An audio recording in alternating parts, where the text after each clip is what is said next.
Chandigarh Literature Festival tries to go beyond borders of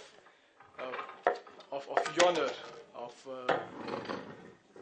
different art forms, and we thought we should end our sessions of this festival with artists who have actually traversed across different genres of poetry, of even acting and drama and different kinds of writing. So we couldn't find two better people than Dr. Neelam Mansingh Chaudhary and Piyush Mishra. So I throw the ball to them and take it on from there. Piyush Mishra ji and Dr. Chaudhary. नमस्कार, मैं दोपहर से आया हूँ, करीब मैं airport से सीधा यहाँ ले जाया गया था और तब से लेकर यहाँ तक बैठा हूँ और अभी मुझे इतना मजा आ रहा है। क्या बोले यार गौरव, तुमने कितनी गौरव आयुध्या इन ऑडिटोरियम कितनी बढ़िया स्टोरी लिखी है यार तुमने। I was moved. वो बेवकूफी होगा, वो पब्लिशर निहायत ही बेवकूफ होगा, पागल होगा जिसने इसको छापने का मौका गंवा दिया। मैं तो वहां पर बैठा, मतलब I was almost in my tears. Altaf ने कितना बड़ी नरेशन दिया है, मतलब एक कैरेक्टर जिंदा हो गया था। एनी कितना बढ़िया, मतलब हर चीज जो है सामने चित्रित हो गई थी। हमारे एक्टिंग में कहते हैं कि जो बंदा जो परफॉर्मर होता है, वो अगर हर किसी भी चीज को देख रहा है, अगर वो कह रहा है कि मैं सहारा डेजर्ट को देख पा रहा हूं, तो ऑडियंस भी देखेगी। अगर वो कह रहा है कि ये रंग काला नहीं है, ये सफेद है, इस वक्त मैं सफेद रंग को देख रहा हूं, तो ऑडियंस भी देखेगी। अगर उसका बिलीफ है, अगर वो अंदर से बोल रहा है, तो वो सब ऑडियंस को भी दिखेगा। वो नरेशन इतना क्लियर था, हर चीज नजर आ रही थी, मुंबई के सारे सबब्स नजर आ रहे थे। वर्ली वाली स्टोरी में बहुत ही क्लियर था कि किस चीज के बारे में बात की जा रही है।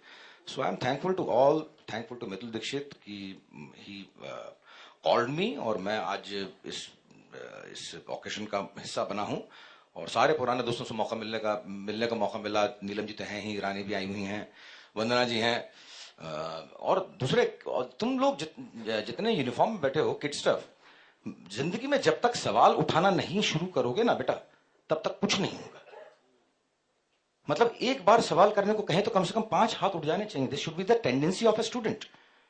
जिंदगी में दाखिला लेने की तैयारी कर रहे हो अभी तुम लोग, तुम क्यों मानो कि पीयूष मिश्रा ग्रेट है? तुम मुझसे सवाल करो ना, हम क्यों माने कि तुम ग्रेट हो? तुम बोलो मुझसे कि जो है ये कैसे हुआ था, कैसे। Curiosity which should be the greatest symptom of student life.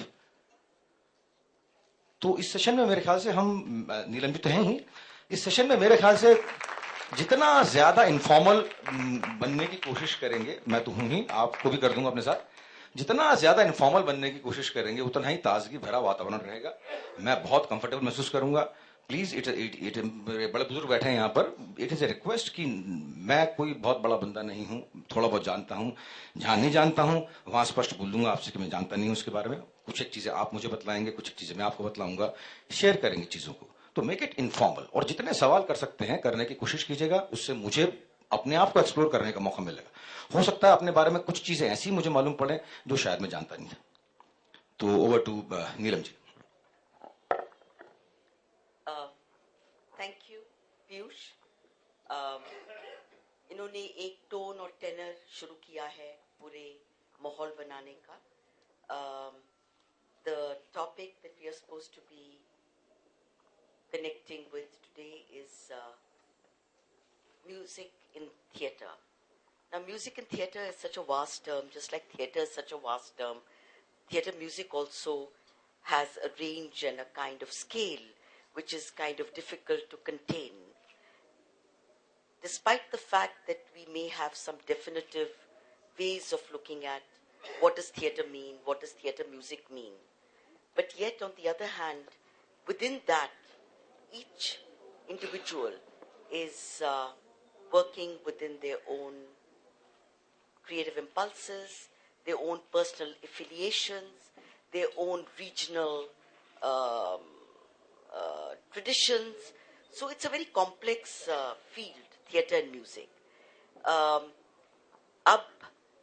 The starting point is always a difficult moment, especially when the ball has been set rolling, that it should be extempore, it should be informal, and it should be improvisational. I have come with some thoughts, but I think, given, as I said, the tenor and the tone of Piyush Mishra's starting note, which I should also follow a similar kind of pattern. मैं जब भी कोई काम करती हूँ,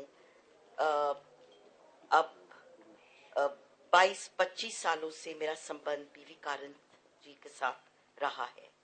And most of the productions that I did when I moved to Chandigarh, most of the musical patterns, sound plans as he called them, were actually created by him. So we had this wonderful collaboration. And I think it's a wonderful platform that has been provided. परसों जब मैं यहाँ आई थी, one of my great friends and collaborators, Surjit Pathar, who writes such extraordinary poetry, and Karan ji, who set Surjit Pathar's poetry to the most amazing compositions. So Karan ji के साथ मैंने 4.5-5 साल भारत भवन में काम किया, and he actually saw all his plays musically. I used to tease him that you can even do a Chekhov play by making it into a musical. So that was his great gift and talent. I have heard, Piyush is almost 10 years. He graduated from the NST 10 years after I'd already graduated. So unfortunately, I've not had the opportunity to see most of his work, which I'm sure he hasn't had the opportunity to see my work. But yes, I know the music of Gulal. And I was deeply affected, and it's one of my favorite musics that I put on my music system. The songs that he created for Gulal. And I knew this person, even if somebody had not told me that it was composed by him. मुझे मालूम था कि वो उसका musical composition has to be somebody who comes from a background of theatre. क्योंकि जैसे कारण जी कहते थे, we must speak as we are singing and we must sing as we are speaking. I felt that quality in Piyush's compositions and the lyrics, which I think, if I'm not mistaken, he also created. And I found a very deep influence of a Brechtian, what we understand, Brechtian style of creating music and how it is used in performance. So, Piyush, I don't know whether you're supposed to be in conversation with me or I'm supposed to be in conversation with you. But I will start by asking you about a film which I'm sure most of us have seen. Gulal? That's Gulal? Gulal. गुलाल was मतलब देखिए, मैं अपनी भाषा का इस्तेमाल करूंगा, मुझे बड़ी परेशानी होती है आपके औपचारिक भाषा इस्तेमाल करने में. गुलाल वॉज अ जमावड़ा ऑफ पागलपन. सब पागल जमा हो गए थे उसमें. इधर अनुराग कश्यप, इधर पीयूष मिश्रा, थोड़ा बहुत मैं भी, इधर इंडियन ओशन, इधर पता नहीं क्या क्या लोग जो है, मतलब बड़े अजीब से एसोसिएशन थे. तो वो ऐसे पागलपन का परिणाम तो मैम पागलपन ही होगा. पागलपन सही भी हो सकता है, पागलपन गलत भी हो सकता है. इत्तेफाक से ये सही हो गया. अब इसमें क्या था कि एक बात जो 50 बार कही जा चुकी है लोगों को कि यार ये सेपरेशन नहीं करो. मतलब रोज एक स्टेट बन रही है, रोज एक स्टेट कट रही है. आज की तारीख में मेरी जीके काफी अच्छी है, लेकिन अगर आज मुझसे बोल दे कि हिंदुस्तान में कितनी स्टेट्स हैं, तो बाय गॉड मुझे याद नहीं रहेगा. और मुझे लगता है कि जो अभी हम सेशन कर रहे हैं, इस बीच में कहीं एक और स्टेट ना कट जाए. मतलब उसमें हर जगह यही सवाल है. अच्छा, इनको बोलते हैं कि डोंट रिपीट द हिस्ट्री, है ना, because those who repeat the history they are condemned to repeat it. अब ये हो गया है कोटेबल कोट, आ गई है एमटीवी लैंग्वेज. तो यही तय किया गया कि जब कुछ एक बातें जो है एमटीवी की लैंग्वेज में इनसे कही जाए. अब राम प्रसाद बिस्मिल जो है एक बहुत ही बड़े पोइट थे, बहुत बड़े शायर थे. वो कह के मर गए कि सरफरोशी की तमन्ना अब हमारे दिल में है, देखना है जोर कितना बाजुए कातिल में है. बहुत अच्छी, बहुत ही बढ़िया गजल है. लेकिन आज की तारीख में इस जनरेशन को समझ में नहीं आती, जबकि उसका मैसेज बहुत जरूरी है, क्लियर है, बहुत क्लियर है, और कम्युनिकेट होना बहुत जरूरी है. तो उसको उसी की लैंग्वेज में कम्युनिकेट करने की कोशिश की गई. That was the beauty of गुलाल. सरफरोशी की तमन्ना अब हमारे दिल में है, देखना है जोर कितना बाजुए कातिल में है, वक्त आने दे बता देंगे तुझे आसमां, हम अभी से क्या बताएं क्या हमारे दिल में है. This is the original poetry. करने की कोशिश की, लगा कि समझ में नहीं आ रही यार, कुछ चीज है जो रह रही है इसमें, इसको कुछ चेंज करते हैं. टॉपिकल नहीं बन रही, कॉन्टेम्पररी नहीं बन रही. तो मैं आपको गाकर सुनाता हूं, ऐसे ही होगा सेशन. तो सरफरोशी की तमन्ना अब हमारे दिल में है, देखना है जोर कितना बाजू कातिल में है, वक्त आने दे बता देंगे तुझे आसमां, हम अभी से क्या बताएं क्या हमारे दिल में है, सरफरोशी की तमन्ना अब हमारे दिल में है. इसके आगे होती है कि और बिस्मिल काश आते आज तुम हिंदुस्तान, और बिस्मिल काश आते आज तुम हिंदुस्तान, देखते कि मुल्क सारा ये टशन में फिल्म है, देखते कि मुल्क सारा ये टशन में फिल्म है, आज का लौंडा ये कहता हम तो बिस्मिल थक गए, आज का लौंडा ये कहता हम तो बिस्मिल थक गए, अपनी आजादी तो भैया लौंडिया के दिल में है। अब ये ऐसा जन्नाटेदार थप्पड़ था जो पढ़ना ही पढ़ना था, क्योंकि उन्हीं की लैंग्वेज में बात की जाए। दिस वाज द एक्सप्लोरेशन है। और इसके लिए मुझे अभी से नहीं, इसके लिए मुझे पहले भी जो है कई बार अनएस्थेटिक कहा गया, खराब लफ्ज इस्तेमाल करते हो, अच्छे नहीं लगते, सबको अच्छे लगे। मेरे पास मतलब ऐसा कोई भी बंदा नहीं आया जिसने कहा कि ये खराब है, बहुत मजा आया, बहुत मजा आया। We enjoyed the song and we understood the message. So this is more or less, this had been my journey, and this is my point of view. This is the way I look towards music and towards my music and towards lyrics. This should be the lyrical quality of my music. Thank you very much.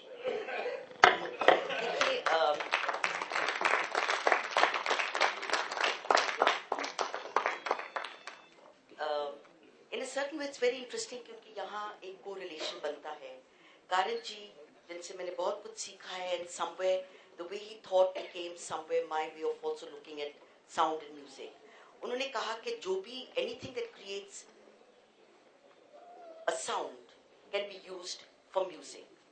It can be the crackling of leaves, it can be the hawker's voice, the sound of mourning, the lakdi, khope, कोई भी sound. मतलब pipes. So all, in fact, it used to be quite interesting because even after he passed away, वो thoughts और ideas जो उनके थे वो इतने हमारे में internalize हो गए थे कि अभी फिलहाल मैंने अभी एक I did a performance with a fashion designer. It was an unusual combination, fashion and art. Up the lines are dissolving so rapidly, which is a wonderful thing. People are not living in their isolated boxes. So वहाँ वो पांच, it was based on 5 women from the Mahabharata. So I had taken Ganga, Gandhari, Amba, Kunti and Draupadi. So I tried to take out the essence of what they represented. Or जैसे गंगा के लिए, all the sounds that I created were through water. You know, whether it was water being poured or water being whipped up or water being through a chalni or water. So different ways of using water became the musical pattern. So in anything that made sound, he freed us from thinking that, freed me from thinking that sound is only produced through harmonium or what you would call conventional classical instruments. उन्होंने, क्योंकि मैं बहुत सालों से 25 सालों से जब से मैं चंडीगढ़ में आई हूँ, I have been, you know, there was a time most of us who were trained during my mid-70s at the National School of Drama were trained in what we call the realistic Stanislavski method form of acting. तो कहीं ना कहीं 80s में ये बड़ी काफी debate चली that we have to actually find different tools of training an actor, and those tools were found in your own regional impulses, because somewhere it was recognized that theatre, to be truly speak in a universal voice, had to be local, had to be regional, and had to be rooted in the vernacular. तो उस सारे एक search में, journey में, when I moved to Punjab, I started working with the Nakal tradition. When Karanji interacted with the Nakals, he taught them how to use traditional instruments in a non-traditional manner. क्योंकि जो भी instruments होते हैं उनके, you know, this is not what you would call the classical codified arts. These are more what you would call the people's art. So the range of what they can manage is limited in a manner which doesn't allow for too much improvisation, because the instruments are also do not have the layers of a more classical instrument. But what was interesting is that we were taught how to use those instruments and find immense possibilities in it. कि जब आपके पास ढोल है, जरूरी नहीं कि आप उसको ऐसे ही बजाइए, उसका नाद भी निकाल सकते हैं. उसकी the walls of the dholak can also be used. So in this kind of way, how certain subversive, you can say, no, you know, how tradition was spun around and made to work in terms of a dramatic moment. Because I think music in theatre is not, it's neither classical and neither is it folk. It belongs to the genre of theatre per se. She is right, बिल्कुल सही बात है। Music जो है, music in theatre अगर आप define नहीं कर सकते इसको, कई बार मुझसे पूछा गया कि भाई आप कौन सा म्यूजिक क्रिएट करने की कोशिश करते हैं, तो मैंने कहा भाई ये क्लासिकल म्यूजिक तो है नहीं, तय बात है, रागों से तो आता नहीं है। इसके बाद में ये थिएटर म्यूजिक भी नहीं है। मैं तो क्योंकि अपने लिरिक्स खुद लिखता था और हम टॉपिक देखा करते थे, टॉपिक्स थे बड़े जबरदस्त, बहुत ही कॉन्टेम्प्रेरी चलते हुए। उस वक्त जब 90 के अर्ली 90s में जब हम थिएटर कर रहे थे, तो जो भी हमारे सामने क्या भगत सिंह हुए, क्या महंगाई हुई, क्या ये हुआ, क्या वो हुआ, हम उन पर जो है प्लेस किया करते थे, बहुत ही समसामयिक, बहुत ही टॉपिकल। और उस वक्त कम से कम, उस वक्त, आज नहीं है, उस वक्त कम से कम एक खास किस्म की लेफ्ट विचारधारा के मारे थे। तो मेरा ऐसा अपना मानना है कि जो है, जो 20 साल की उम्र में लेफ्टिस्ट नहीं बना, उसने अपनी जिंदगी में बहुत कुछ गंवाया, और जिसने 28 साल में छोड़ा नहीं, उसने बहुत कुछ गंवाया, है ना। तो मुझे थोड़ी सी देर हो गई एक्चुअली, मैं 35 साल के करीब जो है छोड़ पाया। तो मेरा उस वक्त जो है ये सारा का सारा बड़ा रिएक्टिव म्यूजिक था, और रिएक्टिव म्यूजिक था इसलिए क्योंकि लिरिक्स किसी और के इस्तेमाल नहीं करते थे, लिरिक्स क्योंकि मेरी अपनी होती थी, इसलिए मेरी लिरिक्स के साथ में मेरा ही म्यूजिक वो बिल्कुल कॉन्टेम्प्रेरी और जो हम चाहते थे वो होता था। अब जैसे ये सॉन्ग है, This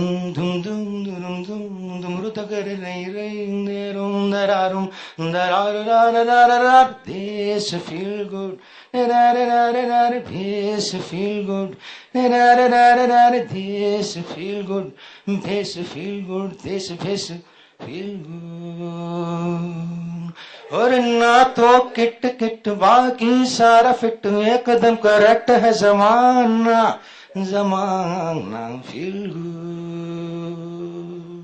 ए चॉकलेट में कांटा, च्युइंगम यम यम यम में चींटी, चॉकलेट में कांटा, च्युइंगम यम यम यम में चींटी।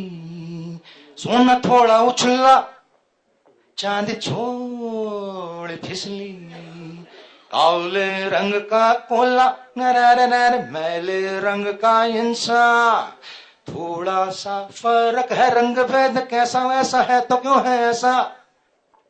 क्रिकेट के बल्ले ने बम को मारा छक्का, एक पूरी इनिंग्स का एंड हो गया। चिड़िया ने टावर पे कर दिया धमाका, खाड़ी का राजा सस्पेंड हो गया।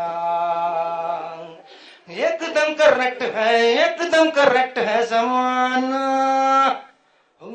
जमाना feel good. This is the way our composition used to B.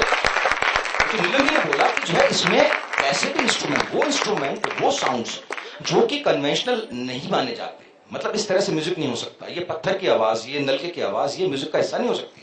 Vivekananda ji का नाम लिया, मेरे भी गुरु थे, बहुत ही श्रद्धेय आदमी, बहुत ही श्रद्धेय थे मेरे। उन्होंने ये सिखाया कि हर चीज से म्यूजिक निकल सकता है।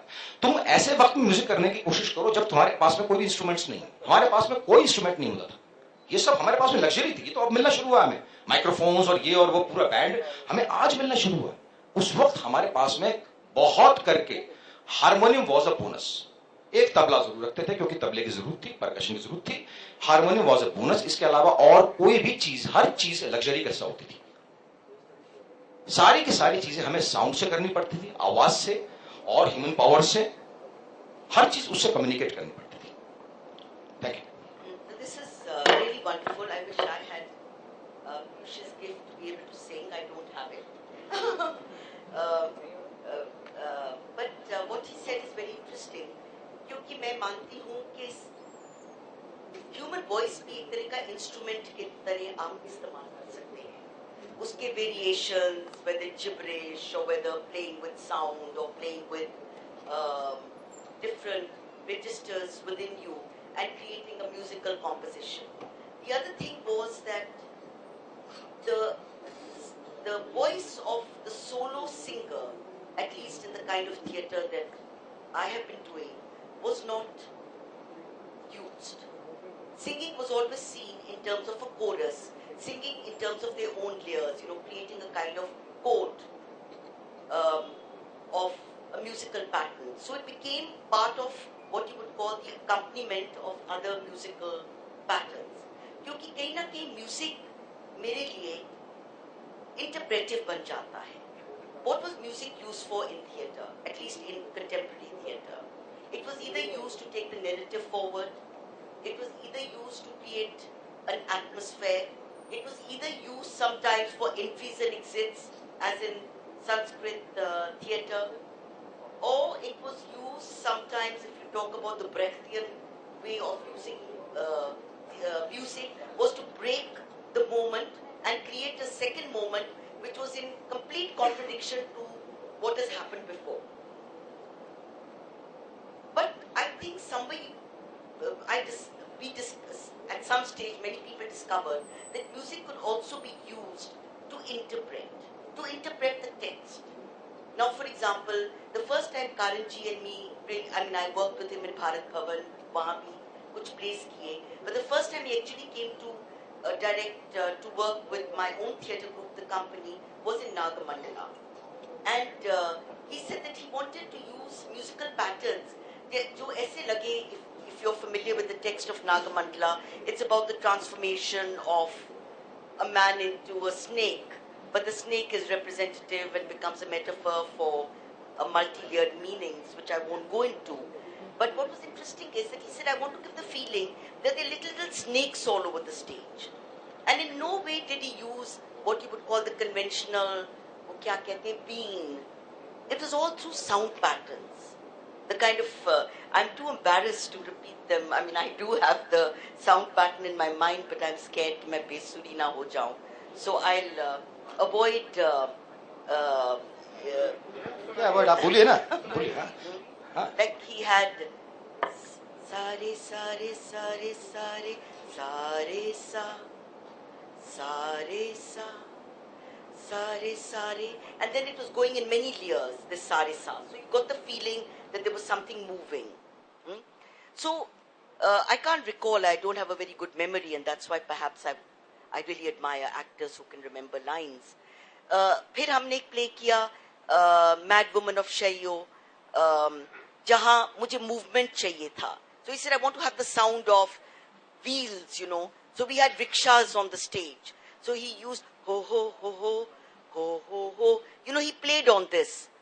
So in a certain way, using sound to create atmosphere on the stage, make it interpretive, and also allow the kind of action to move forward. जो पंजाब की है, पर उस जुगनी को बिल्कुल तोड़ के कुछ नया बनाया. Because then only you can creatively challenge yourself and create a moment of drama. आपने बिल्कुल सही कहा. ये इसमें there was a play called Blood Brothers. वो जिसने लिखा था Educating Rita, उसने लिखा था. Yeah. I've seen it in London. हाँ. तो उसका एडेप्टेशन हमने किया था बैरी जॉन के साथ, सुनो रे किस्सा करके. वो बाद में टेलीविजन पर भी I think मैंने देखा है. हाँ. तो उसका एक फीमेल, पूरा ऑल फीमेल कास्ट करके हमने जो है यहाँ पर किया था लेडी श्री राम कॉलेज में. तो कारंत जी, वो उनका उससे मुझे एक नया आयाम मालूम पड़ा कि म्यूजिक क्या क्या कर सकता है. हम 1 2 3 4 5 सीन्स लिख चुके थे. मैं 5 सीन्स लिख चुका था, और 5 सीन्स मुझे इतने लेंथी लग रहे थे कि यार कहाँ जाएंगे, म्यूजिक भी इसमें कैसे म्यूजिक करेंगे. तो ऐसे ही मैं डिस्कस कर रहा था, तो उन्होंने, कारण जी ने कुछ पहले बोला होगा, उससे मैं जोड़ गया उस बात को. मुझे लगा कि यार ये 5 सीन्स हटाकर एक म्यूजिकल, एक गाना क्रिएट किया जाए. उससे वो 5 सीन्स की कमी भी महसूस नहीं हो रही थी और प्ले भी इंटरेस्टिंग हो रहा था. तो मैंने हटाकर देखा. बहुत बड़ा रिस्क था ये, बिल्कुल. मतलब शो के 2 दिन पहले एक नया गाना क्रिएट करना और उन 5 सीन्स को हटाना. लेकिन वो होने के बाद में मुझे म्यूजिक की इंपॉर्टेंस और अहमियत कितनी बड़ी हो सकती है कि जहां पर टेक्स्ट काम नहीं करता, जहां पर लिखा हुआ माल काम नहीं करता, वहां पर आप म्यूजिक आपको वो 5 सीन्स का म्यूजिक आपको बहुत छोटे सीन में एक गाने में आप उसको कंसाइज कर सकते हो। तो वो गाना मैं आपको सुनाता हूं। एक वो था, एक थी सीली, एक थी सीपी, एक थी सीली करके वो प्ले था। उसमें ये एक सॉन्ग में करीब 5 सीन्स आ चुके हैं, मानकर चलिए। एक बगल में चांद होगा, एक बगल में रोटियां। स्टॉप इट यार। एक बगल में चांद होगा, एक बगल में रोटियां, एक बगल में नींद होगी, एक बगल में लोरियां। हम चांद पे रोटी की चादर डाल कर सो जाएंगे और नींद से कह देंगे लोरी कल सुनाने आएंगे। एक बगल में चांद होगा, एक बगल में रोटियां, एक बगल में नींद होगी, एक बगल में लोरियां। हम चांद पे रोटी की चादर डाल कर सो जाएंगे और नींद से कह देंगे लोरी कल सुनाने आएंगे। एक बगल में खनखनाती सीपियां हो जाएंगी, एक बगल में कुछ रुलाती सिसकियां हो जाएंगी। हम सीपियों में भर के सारे तारे छू के आएंगे और सिसकियों को गुदगुदी कर कर के यूं बहलाएंगे। हे अम्मा तेरी सिसकियों पे कोई रोने आएगा, गम न कर जो आएगा फिर कभी न जाएगा। याद रख पर कोई अनहोनी नहीं तू लाएगी, लाएगी तो फिर कहानी और कुछ हो जाएगी। होनी और अनहोनी की परवाह किसे है मेरी जान, हद से ज्यादा यही होगा कि यहीं मर जाएंगे। हम मौत को सपना बताकर उठ खड़े होंगे यहीं और होने को ठेंगा दिखाकर खिलखिलाते जाएंगे। This told me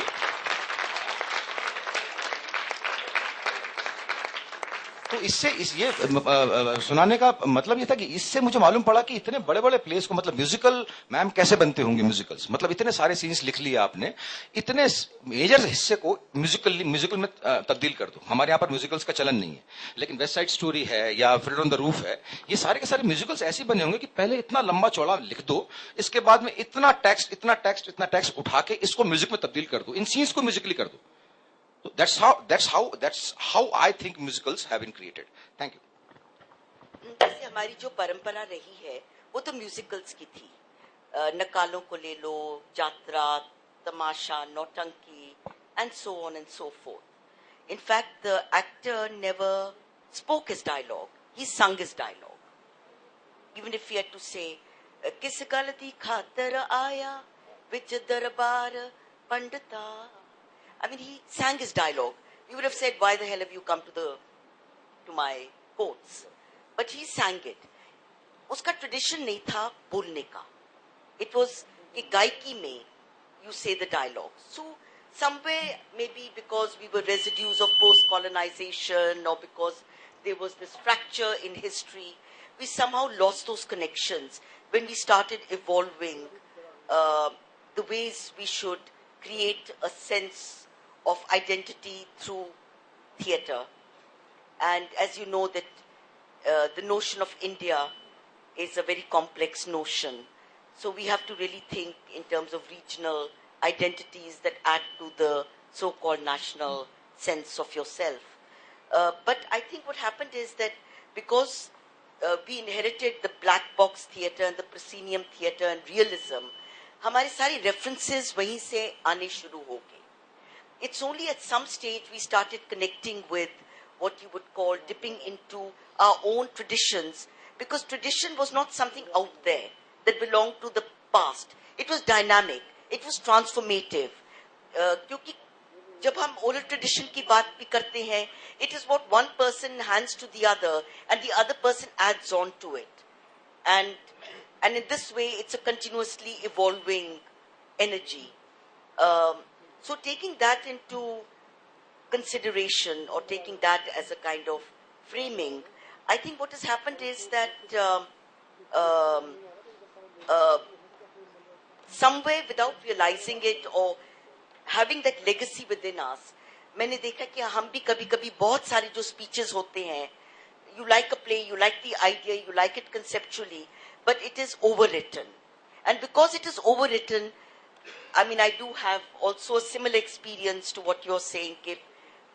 Reams and reams of dialogue, or aap kehte hain, it's too boring. What will you make the actor do? It's such a tedium. What is nice when it is read may not be so exciting when you have to dramatize it. And I know once the combination of Patar and Karanth, where Karanji was composing the music, and I was saying, ye bahut lamba hai, and Surjit Patar got so inspired by Karanth's musical compositions that he started converting 8-page dialogues into musical pieces, and they worked much more effectively than long dramatic speeches would have worked. Here I would like to also bring in the use of instruments. You know, many years ago, in 2000, I did a play called Kitchen Katha, which was about women and food, where you have actual cooking on the stage. And it was quite amazing that most of the musical patterns were created by the sound of cooking. The pisna, the chakki, the squelching of the gunuing atta, the chonka,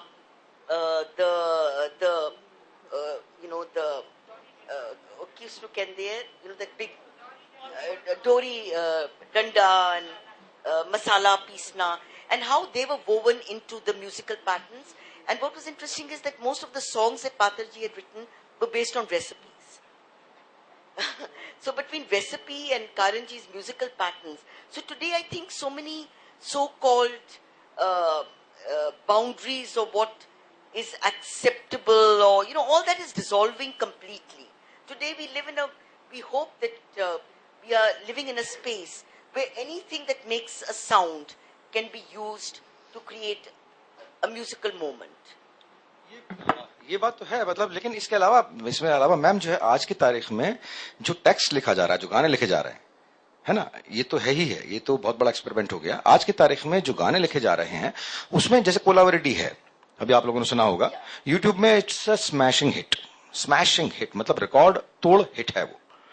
अब उस पर बड़े सारे इल्जाम भी लगाए, जावेद साहब ने बहुत उड़ा दिया उसको कि भाईयात गाना ये है वो है, बच्चों ने लिखा है, अपना गा दिया और चलो हिट हो गया।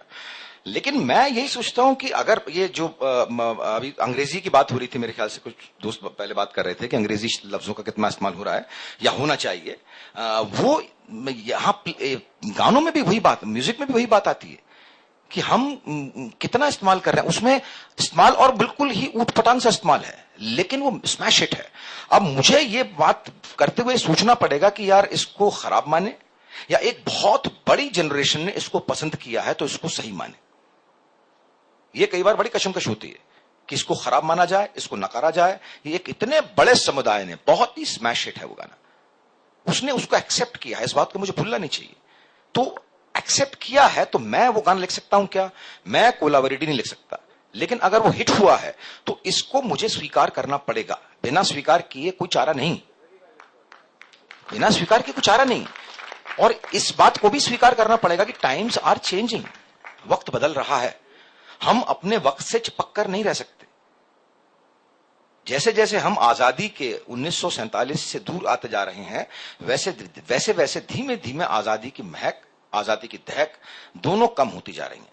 प्रभात फेरी जिस तरह से 1970s में असर करा करती थी, हम छोटे बच्चे थे, हम उठ जाया करते थे, प्रभात फेरी होने वाली है 26 जनवरी को, 15 अगस्त को। आज की तारीख में उसका इंतजार नहीं होता। आज की तारीख में नेशनल एंथम के लिए हम खड़े होते हैं सिनेमा हॉल में। लेकिन बुरा मत मानिएगा, मतलब वो पैशन मैं आज भी तलाश करता हूं जिस पैशन के साथ मैं बच्चा था तो खड़ा हो जाया करता था यूं करके। अधिकतर लोगों के दिमाग में चलता है कि हाँ ठीक है, बढ़िया बात है, कब खत्म होगा, कब बैठेंगे। तो किस नेशनलिटी, किस राष्ट्रीय की, हम किस राष्ट्रीयता की बात करते हैं, किस नेशनलिटी की बात करते हैं?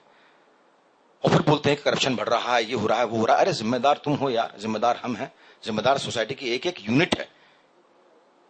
And henceforth all these things are affecting the art forms.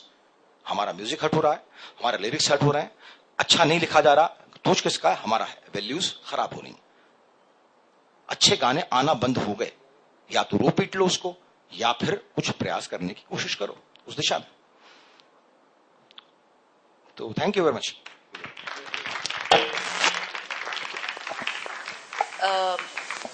मुझे लगता है कि जो भी uh, एक जैसे कहते हैं स्मैश हिट, एक गाना हो जाना, सब कुछ जो बनता है वो कहीं ना कहीं it is generated from the environment in which we live, it is fed by the times through which we are passing. आजकल हमारे पास इतने ज्यादा साइटेशंस, इन्फ्लुएंसेस है कि हम उससे बच नहीं सकते. There are two words I feel very nervous about. One is authenticity and one is purity of form. These are things that really scare me. अभी फिलहाल क्योंकि मैंने टैगोर का प्ले किया है, which was commissioned by the Tagore Society in Kolkata. So I went for a seminar a year later after the play. The play which was in Kolkata was very well received and I was quite nervous because there was no Rabindra Sangeet, and you make Tagore, as you know, is you can't take Bengal out of Tagore and you can't take Tagore out of Bengal or out of the Bengalis. To make it travel all the way to Punjab, Punjabi mein karna, और Punjabi गाने या Punjabi milieu में place करना may seem like blasphemy to the regional sentiments of the Bengalis, but it was very well received, fortunately. But when I went for the seminar, everyone kept on talking about the translation must be, what did they use the term? It must be true. It must be completely true to the way it was written. How can it be true to the way it is written? When you are making a play travel from one part to another, you have to seep it in the emotions, energy of the language in which it is being translated. And secondly, time.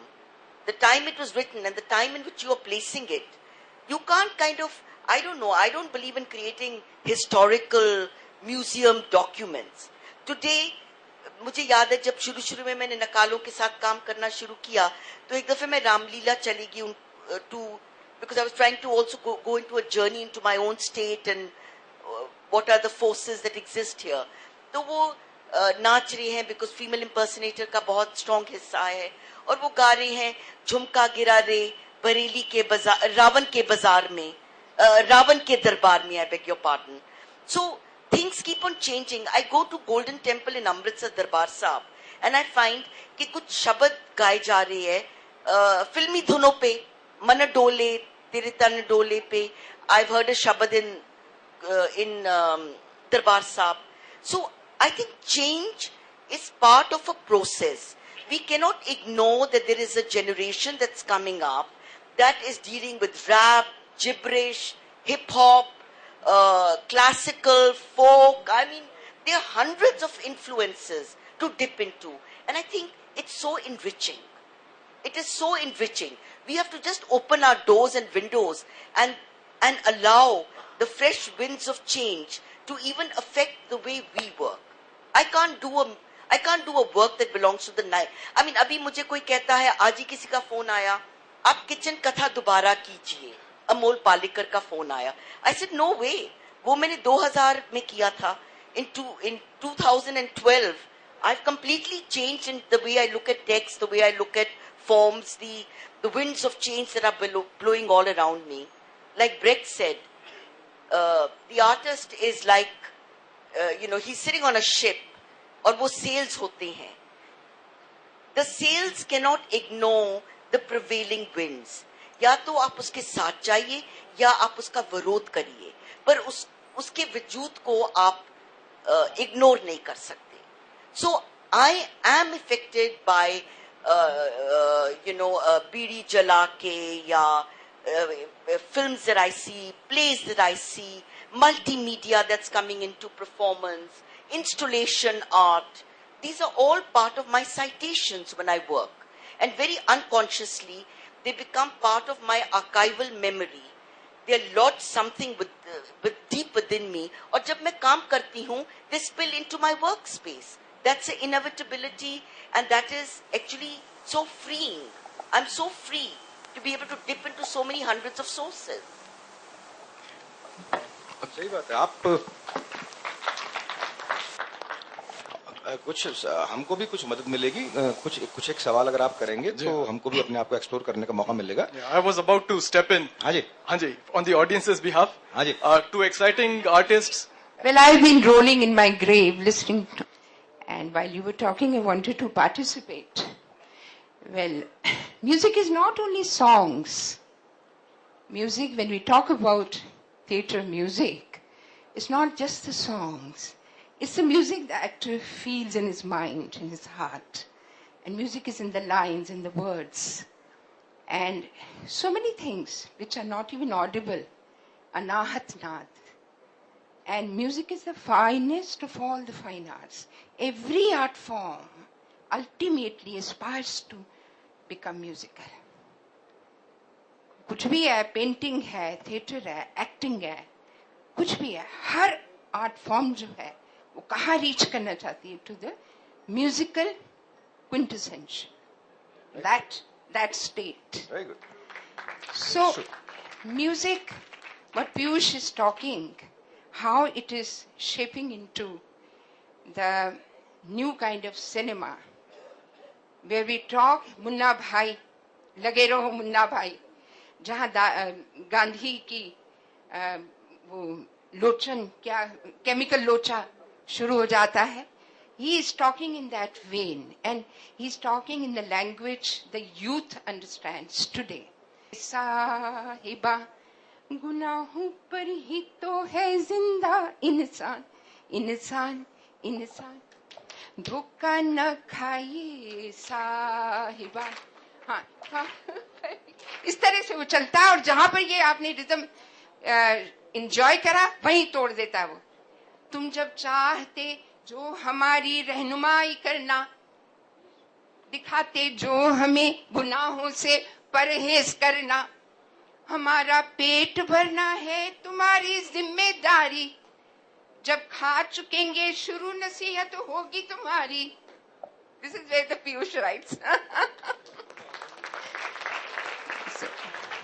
So, आज का जो political scenario है, exception in the rule, एक नाटक था Brecht का, उसमें डाकुओं के झुंड के पीछे पीछे अदालतें आई, अदालतें आई, जब भोले भाले मार काट कर फेंक दिए हैं जाते, मुंसिफ उनकी लाशों को घेर उन्हें फटकारते, मरने वाले की कब्र पर उनके सब हक खत्म किए हैं जाते, दफन किए हैं जाते, अदालतें आई. This is what we wanted the session to do, and we are so happy that it did. Thank you so much, ma'am, for your intervention. Thank you very much. We'll take some more questions. बोलिए सब आइए. आप नहीं पहले ये पूछ रहे थे पहले यहाँ से. हाँ जी, चलिए बोलिए, पूछिए. हाँ बोलिए. अरे मैं तो देखूं पहले उनको, सामने से हट जाइए ना. शक्ल तो देखने दीजिए. हाँ जी, हाँ जी. एक बार गुलजार साहब का मैं एक इंटरव्यू देख रहा था, जिसमें वो बताते थे कि एक वक्त होता था जब थिएटर पर फिल्म चल रही है और थिएटर में ही लोग घूम रहे हैं, थिएटर में ही कोल्ड ड्रिंक्स बिक रही हैं, थिएटर में ही चने वाला आ रहा है. तो शुरू में वो डिस्टर्बिंग लगता था, पर धीरे धीरे एक माहौल बन जाता था. जब आप उस एक स्पेस क्रिएट हो जाती थी, जब आपको लगता था कि आप एक थिएटर में नहीं है बल्कि आप एक रियल स्पेस में हैं और वहां पर जो थिएटर पे पर्दे पे चल रहा है वो घट रहा है. तो कुछ लोगों के लिए वो एक नॉइस था और कुछ लोगों के लिए वो म्यूजिक था. ठीक है, तो ये क्या चीज है जो नॉइस और म्यूजिक में डिफरेंशिएट करती है? कहाँ पर एक साउंड नॉइस बन जाती है और कहाँ पर वही साउंड का कॉम्बिनेशन म्यूजिक बन जाता है? नहीं, ये क्या ये इंडिविजुअल की परसेप्शन पे डिपेंड है या इसकी जो कंपोज कर रहा है उसकी परसेप्शन, जैसे वो इस्तेमाल करना चाहता है. देखिए, जो भी आवाजें हो रही हैं वो सब म्यूजिक नहीं है, ये तय बात है. तो मुझे क्लेवरली इस्तेमाल करना पड़ेगा उन आवाजों को. दरवाजा खुलने की आवाज होती है, कारण जी दरवाजा खुलने की आवाज को महसूस किया करते थे और कहते थे कि इस आवाज को मैं क्लेवरली इस्तेमाल करूंगा. जो कुछ भी घट रहा है वो म्यूजिक नहीं है, जो कुछ भी घट रहा है वो साउंड है. अगर आप हारमोनी की बात से अलग करने की बात कर रहे हैं तो जो कुछ भी घट रहा है वो म्यूजिक नहीं है, उसको म्यूजिकली इंटरप्रेट करना पड़ेगा, हमको करना पड़ेगा. मतलब कहने का मतलब ये था इनका कि बहुत सारी ऐसी चीजें जो कि म्यूजिकली एक्सेप्ट नहीं की जाती, conventionally they are not music, it can be used as music by the interpretation. आप कैसे इंटरप्रेट करना चाहते हैं उसको? देख, जो भी साउंड्स को आपको रोजमर्रा की जिंदगी में मिलेंगी. मुझे पता है नितिन स्वानी जो एक म्यूजिक कंपोजर हैं जो लंदन में रहते हैं, वो चंडीगढ़ आए और वो सुबह सुबह ही wanted to go to the station, और वो जो साउंड्स आती है ना बर्ड्स की या ट्रेन की या सब्जी मंडी में जो साउंड्स होती हैं, पर ये नहीं कि वैसे ही साउंड्स उन्होंने इस्तेमाल की. He tried to use those sounds, transform them, use those energies as a metamorphosizing agency to be used to interpret a particular moment in which that music, for which that music could connect. नाटक में संगीत as it is instrument पास कीजिए. ये सब नहीं होना चाहिए. Actors को और जो कुछ हो रहा है नाटक में वही संगीत बनना चाहिए. बाहर से कोई इंस्ट्रूमेंट्स या बाहर से कोई ऐसा नहीं आना चाहिए. Does that mean that the actor has to be necessarily a singer and a musician in order to make the experience of the theatre? पहली मर्तबा तो यह है कि हम ग्रोडोवस्की ने कहा ये, तो पहली बात तो यह है कि पीयूष मिश्रा ग्रोडोवस्की की बात माने या ना माने, मेरा एक नजरिया उस चीज के लिए. ग्रोडोवस्की ने जो कुछ भी कहा मैं उससे एग्री नहीं करता. जी, बात खत्म. ब्रेख्त का अलग नजरिया है. अलग नजरिया है. लेकिन ग्रोडोवस्की के कुछ नाटक ऐसे हुए जो कहे जाते हैं कि they were experienced. They were an experience. You know, then how does, you know, is there a dividing line, or is there are two kinds of theatres that one is Brechtian and the other is totally, you know, obviously, मतलब एक तरीके एक which बंदा explores your psyche. Right एक नहीं explore सब लोग सभी नाटक जो हैं ये सारे मास्टर्स थे. इन सब के प्लेस जो है साइक एक्सप्लोर ही करते थे, है ना. ये सबके प्लेस साइक ही एक्सप्लोर करते थे, लेकिन सबका करने का ढंग अलग अलग था. ग्रोडोवस्की ने जो कहा उससे मैंने कभी एग्री नहीं किया. जब से मैंने सुना मैंने कुछ आजमाने की कोशिश भी की उनको, लेकिन I never agreed upon it. Brecht ने जो कुछ भी कहा मैंने करा, लेकिन ब्रेख्त ने जो कुछ भी एलिनेशन की थ्योरी दी ना, मैं कभी उससे, अभी रानी जी बोल रही हैं कि मैं ऐसा करता हूं, अगर करता हूं तो मैं इंटेंशनली नहीं करता, डेलिबरेटली नहीं करता, मुझसे हो जाता है. क्योंकि मुझे लगता है कि हाँ यार ये सही है, इस वक्त लोग तालियां बजा रहे हैं, इस वक्त इसको ब्रेक कर दो तो ये सही है. लेकिन ब्रेख्त ने ऐसा कहा है इसके लिए नहीं करता. मुझे लगता, मुझे महसूस हो जाता है कि हाँ ऐसी बात है तो मैं कर देता हूं. हाँ जी बोलिए. और Any more questions from this side? Kids get up. Okay. बच्चा party. Any more questions? Good evening sir. जी. Good evening ma'am. As we know कि इंडिया का कल्चर जो रहा है वो थोड़ा म्यूजिकल प्लेस का रहा है. कि अभी हम देखें साउथ में कुडियाट्टम हो गया या कथकली हो गया, तो वो थ्रू आउट द प्ले मतलब गाते हुए मतलब स्टोरी चलती है. या हम यक्षगान की बात करें, राजस्थान में फोक थिएटर की बात करें, तो थ्रू आउट द प्ले जो है वो एक मतलब गाते हुए हम स्टोरी सुनाते हैं. लेकिन जैसे कि मैम बता रहे थे कि कुछ बीच में फ्रैक्चर रहा है हिस्ट्री में, जिसकी वजह से हम वो चीज हम खो चुके हैं. तो हम जानते हैं कि बॉलीवुड में भी या फिर वैसे भी हम देखें थिएटर में काफी एक्सपेरिमेंटिंग डायरेक्टर्स आ रहे हैं. तो अभी ऐसा कुछ क्यों नहीं हो रहा कि पूरी तरह म्यूजिकल प्ले हम देख पाए? क्योंकि चंडीगढ़ में मैं जहां तक मैं जानता हूं, अगर मैं कुछ प्ले देखने जाता हूं तो शायद मेरे जहन में एक ही प्ले आता है जिसमें एक कालिदास के प्ले हुआ था, जिसमें equal distribution of dialogues and shloka of Kalidas जो है वो गाए गए थे, मतलब स्टोरी चली थी. तो इतना देखने को नहीं मिल रहा. तो व्हाई डू यू थिंक कि ऐसा हो रहा है? इवन अगर मैं बॉलीवुड की बात करूं तो वहां भी कुछ म्यूजिकल मूवीज ऐसी मुझे देखने को नहीं मिल रही. मतलब जैसे अगर मैं गुलाल की बात करूं तो वो कुछ था कि म्यूजिक जो था एक इशू रेस कर रहा था, मतलब सिर्फ एक सजावट के लिए नहीं था फिल्म में. तो व्हाई डू यू थिंक ऐसा हमें अब देखने को नहीं मिल रहा? क्या डायरेक्टर्स एक्सपेरिमेंट करने से कतरा रहे हैं या फिर ऑडियंस इसको डाइजेस्ट नहीं कर सकती? आप जवाब देंगे?